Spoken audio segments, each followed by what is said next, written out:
যে 26-এ আপনি কি যাচ্ছেন ব্যারিকেডে, জিজ্ঞেস করেছে। ভাই খারাপ লিও না, 26-এ ব্যারিকেডে যাওয়া না যাওয়া পরের বিষয়। আমার প্রথম বিষয় হচ্ছে 26-এ যারা যাচ্ছে তারা এই যে কতদিন যারা বলল দিল্লি চলে যাও, এদের বিরুদ্ধে কোনো প্রতিবাদ করেছে? 26-এ যারা ব্যারিকেডে ডাক দিয়েছে, এতগুলো বড় বড় মিছিল করছে, কোন মিছিলে 3টে এমপি কেন ভোট দিতে যাওনি, অবিলম্বে তার ব্যবস্থা করা হোক কথা বলেছে?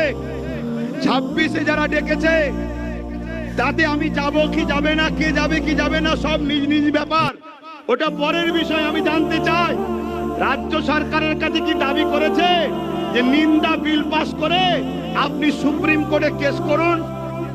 26-এ যারা ডেকেছে তারা কি এই কথাটা বলবে?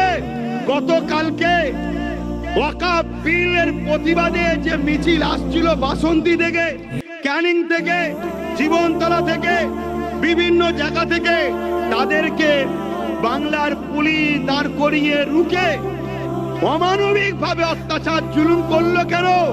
এর প্রতিবাদে কি কোনো বাইট দেবে?